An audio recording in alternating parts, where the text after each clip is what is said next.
welcome back. We have just discussed the 4-point function, the lowest order contribution of the first 4-point function for the fourth diagram in the slide, and we have arrived at this expression. The evaluation of the other diagrams is quite straightforward.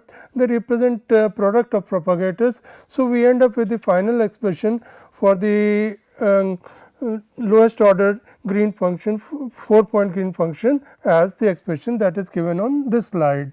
This is the total expression that we get for the green functions for the 4-point function of the lowest order at the lowest order level.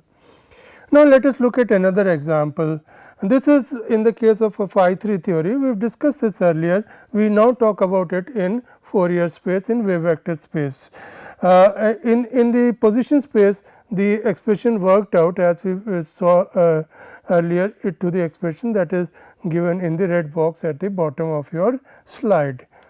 And we again adopt the same methodology. We transform the variables to their Fourier transforms to the wave vectors, and then we use explicit expressions for the propagators, and we arrive at the expression that is given in the green box on your slide. Now, the interesting issue is we have to look at it carefully. We have got two integrations here over q and q dash, but and we have just the one delta function. So, when we do, let us say we do the q dash integration first. When we do the q dash integration first, it enables us to fix q dash with respect to q and k1. However, the variable q, which is an internal momentum, remains unfixed or remains free in a sense, and therefore, we are left with the task of integrating over q of the entire expression with no delta functions to define or to fix the value of q, and q is an internal variable. So, this is where the issue of divergences come into play. Not and in fact, you will observe here that if a Feynman diagram contains L closed loops, in this particular diagram you recall that we have just the one closed loop, and we have just one unfixed or one free internal momentum. So, if you have L diagram with L closed loops, then we have L such unresolved integrals or unresolved momenta. And in higher dimensions, this particularly when we talk about Minkowski space, these integrals tend to diverge, and we encounter the infinities of quantum field theory. So, the quantum field theory, the infinities or the issue of renormalization and infinities and all that paraphernalia is related to the existence of closed loops in the Feynman diagrams. These are the Feynman rules in K space, in wave vector space. They are quite straightforward and really do not need much explanation. Now, we come to the case of loop integrals. We carry forward from where we were. As you saw in the earlier example, where we had one loop, we had one integral which was unresolved or unencumbered in a sense, and we now take up this issue of how to manage such integrals. And these loops, as mentioned earlier, the loops contain internal wave vectors, internal momenta that have to be integrated over, and in many cases the integration is divergent. So, now there are two issues in relation to this loop integrals. One is regularization and the second is renormalization. The regularization attempts to quantifying these divergences, to locate, to identify these irregularities or these divergences.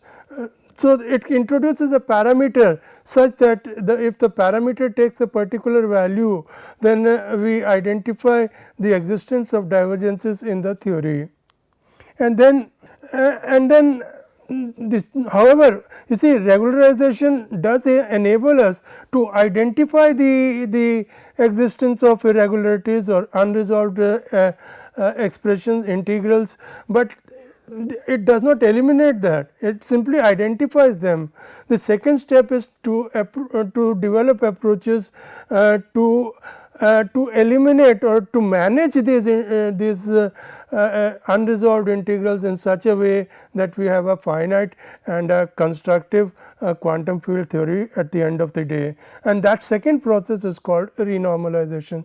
So, regularization relates to quantifying, identifying the divergences and quantifying them, and renormalization then tries to attempt to resolve them in such a way to arrive at a as a reasonable and a finite quantum field theory.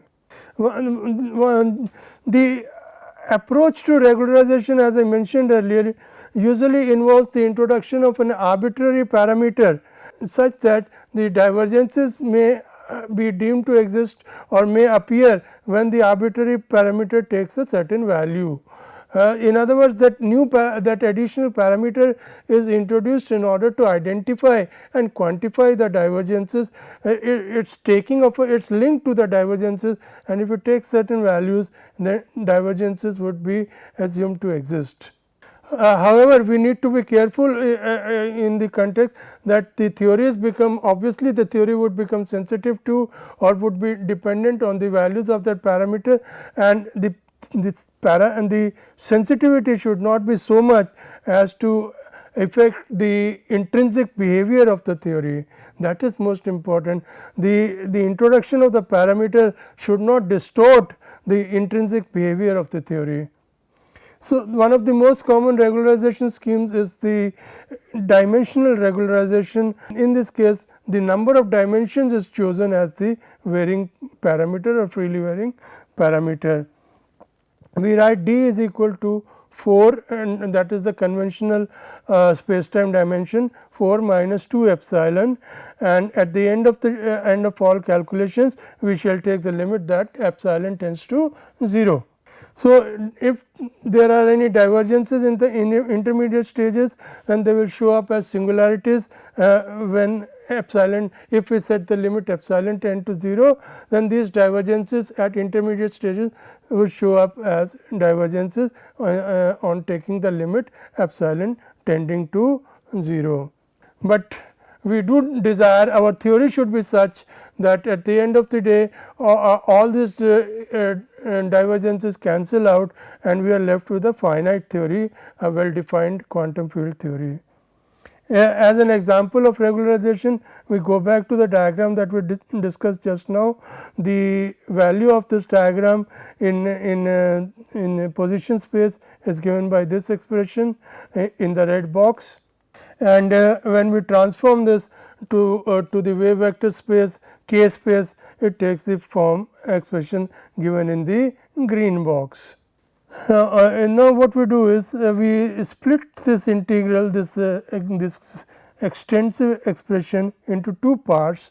We write it as the term that excludes the two integrals, that is independent of q and q1, that is the prefactor and the expression 1 upon mod k1 square plus m square whole square. This expression is taken on one side and the rest of it is labeled as T k1, which depends on k1, which is taken as a separate term, and the expression, the rest of the term is taken as a prefactor to T k1. We now try to manipulate T k1 to get a reasonable result. So, T k1 is given by this expression. It has obviously the divergence embedded in it because it involves one delta function, but it has two integrals dq and dq dash. If I integrate over q dash, I get I eliminate one delta function, fix the value of q dash, but the value of q remains still free. It does not have another delta function to fix up the value of q, and that is where the divergence arises. and this, when the q dash integral is done, we get the expression in the green box. This is after the q dash integral is completed, and we get t k equal to this expression. Now, what we do is we change the dimensionality of the integral in t k 1 from d equal to 4 to d equal to 4 minus 2 epsilon, and we, because this would introduce inconsistency in the sense that the tree level quantities and loop corrections would have different dimensions. We also introduce an engineering dimension with mu, which has the same dimension as mod of q, and we write the integral t k by adding this engineering dimension factor mu 2 epsilon, and the rest of it we transform the dimension from 4 to 4 minus 2 epsilon. So, we get the expression that is in the bottom expression of your slide here. By applying Feynman's trick and this integral, the integral that appears here at the bottom expression on your slide can be simplified. It can be simplified to the expression that is given in the green box at the bottom of your slide. Now, once we have this integral, we can perform the, now we substitute this value of this expression, the expression in the red box, which is now equal to the expression in the green box. Let us call it 1, let us call this 2. We substitute expression 2 in this expression, and this is expression number 3. I am sorry, this is expression number 3. We substitute from equation 2 in equation 3, and when we substitute from equation 2 in equation 3, we get the expression, we get a q integral and an x integral. We first perform the q integral. When we perform the q integral, we are left with the x integral, and we get the expression that is in the round brackets here at the bottom equation of your slide. So, this is t k. We still have not arrived at the original expression. This is t k. So, this t k this is brought forward from the previous slide. T k is equal to this whole expression. Now, it can be simplified further by writing in the form given in the red box, s x 1 minus x plus m square is equal to this expression, where x plus s into x plus minus x into x minus x minus x minus, where x plus minus is given by the expression given here, 1 plus minus under root 1 plus 4 m square upon s. So, we get the expression for t as given in the blue box with f s, this function f, and given by the expression that is in the green box here. So, slightly tedious calculations, but the two limits are of interest. When m square upon s becomes very small, that is x plus tends to 1, x minus goes to minus m square upon s, we have f s going to log of s upon mu square minus 2. This is when s upon m square tends to infinity. In other words, m square upon s becomes very small. So, this is one extreme. The second extreme is when m square becomes very large compared to s, then the log of this expression behaves as log m square, and we have this f s is equal to log m square upon mu square. This is in the case where s upon m square tends to 0. So, this is the other case. So, these are two extremes, and this is the result that we arrive at for t k, which we can substitute in the expression earlier, expression for a 3. We can substitute here expression of t k and arrive at the 4-point green function expression with the loop. Now, these are examples, some examples of how the path integrals and how the free fields, Gaussian free fields look like.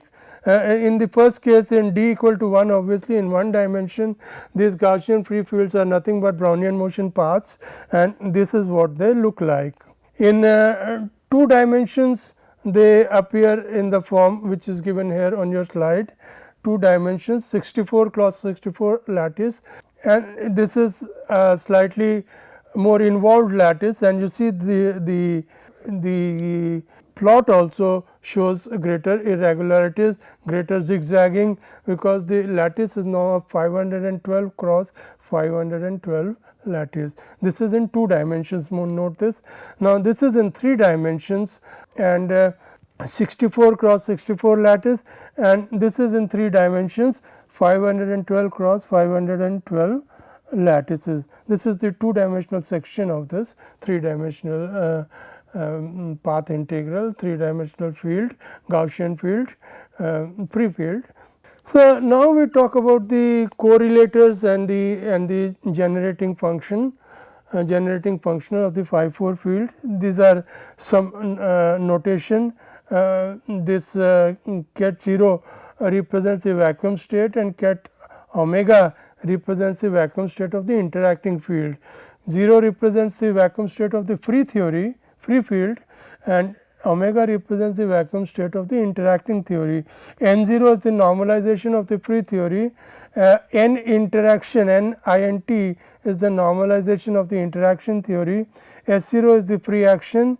Phi z1 expected value phi z1 to zn is the with the subscript 0 is the expression for the green function in the with respect to the free vacuum, and that is obviously given by the expression by the equation right at the bottom of your slide. This is the expression for the endpoint function of the in the free vacuum with respect to the free vacuum. Similarly, the expression for the n interaction is here. Now, with the phi 4 theory involved here, the action takes this form where G is the coupling constant here. The Euler-Lagrange equations takes the form that is given at the bottom equation of your slide, and which simplifies to the expression that is the equation below the Euler-Lagrange equation. And this equation, if you see this, is the Klein-Gordon equation with the coupling parameter incorporated therein. As far as the path, of course, in Euclidean space, the path integral measure we have taken as the same as the path integral measure for the free theory. There is logic behind this. The logic is that since the path integral measure does not depend on mu, it should also not depend on the coupling constant, and that means that the path integral measure should be unchanged or independent of the interaction term, and therefore, we retain the path integral measure in the integration in the interacting theory to be the same as the path integral measure for the free theory, and that gives us the expression for the endpoint function. This whole expression here on the first expression, which when simplified gives us the expression phi z1 and the expected value phi z1 to phi zn in the interaction theory. Now, this is z of z1 zn, this is the endpoint function, endpoint correlator.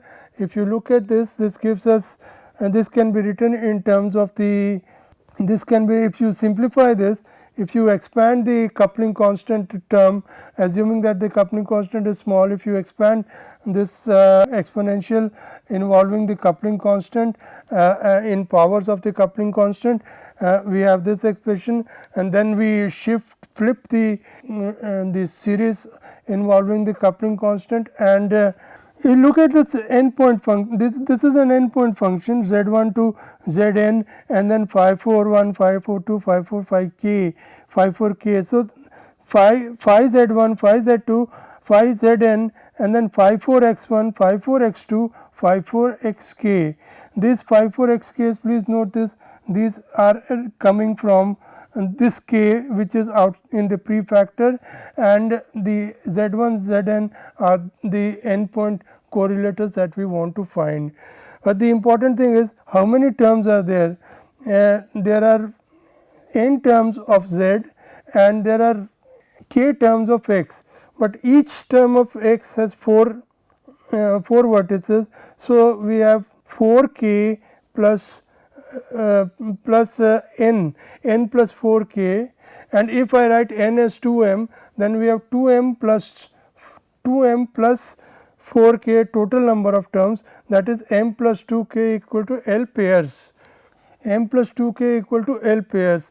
So, by Wick's theorem then this correlator which is given on the left hand side with respect to the vacuum free vacuum is given by summation over pairings product of 2 point functions phi 0 and phi 0 2 point functions are nothing but the propagators of the free theory, and that is can be written as capital pi of y minus yj, yi minus yj, where yj can take values x z1 z up to n and x1 x2 up to k.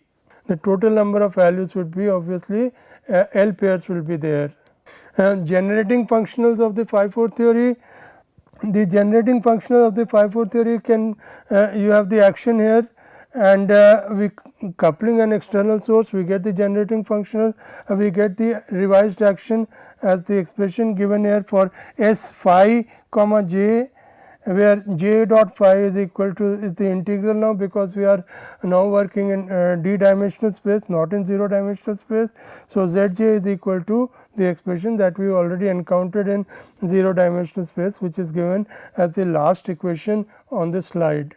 So, z j is equal to n integral this whole expression, the path integral or the functional integral, generating functional. And now what we do is we write this exponential of j as a separate exponential, and we develop it or we expand it as a power series in j. And please note, it is not a power series in the coupling constant. The coupling constant is still within the action. It has not been expanded, it has not been expanded as a perturbation series. The perturbation series has been done with respect to j, the external sources, and we writing exponential 1 upon h integral j z phi z d d z as a perturbation series.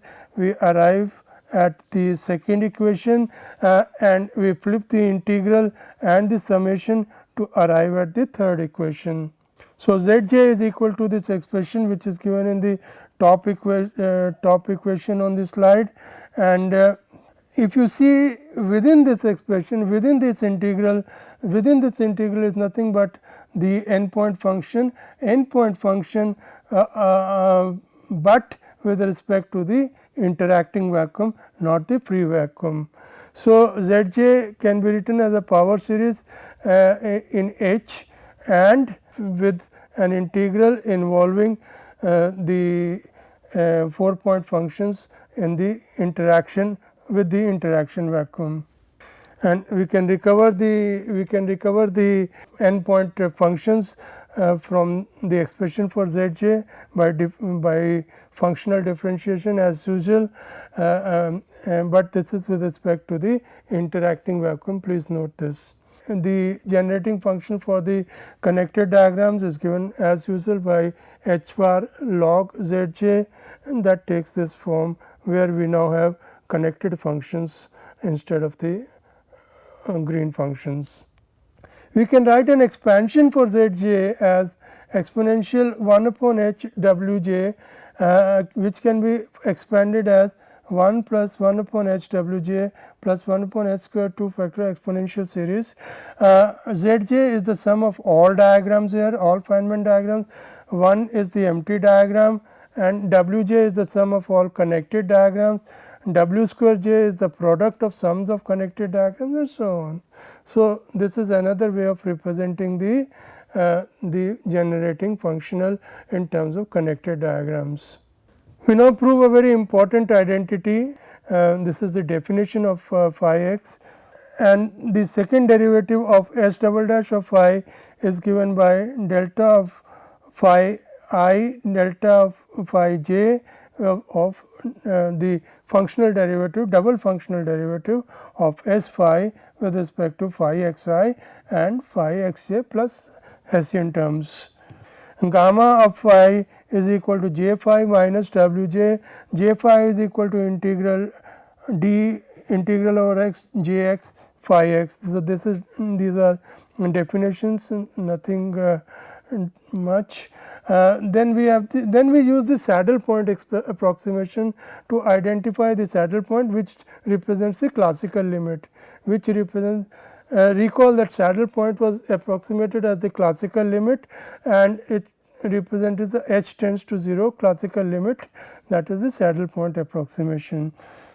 So, we expand Zj for arbitrary j, but to first order in h bar. So, saddle point is for the saddle point, we know saddle point is obtained by s dash of phi minus j equal to 0, and for functional derivative of s phi with respect to phi minus j is equal to 0, or functional derivative of s with respect to phi is equal to j, and that occurs at phi is equal to phi classical. In other words, we have s dash phi classical is equal to j x. Now, we expand the integral z j around phi classical by setting phi equal to phi classical plus under root h phi tilde. So, we write this as s phi minus j phi is equal to s phi classical minus j phi classical plus under root h bar phi tilde into s dash phi classical minus j plus h upon 2 phi tilde s double dash phi classical into phi tilde plus higher order terms. But s dash minus j is equal at phi classical is 0 by the saddle point approximation, and we also have d phi is equal to d phi tilde because phi classical is constant. So, that being the case, s phi classical minus j phi classical is independent of phi tilde, and we also have this expression, the expected value of phi tilde s double dash phi classical phi tilde.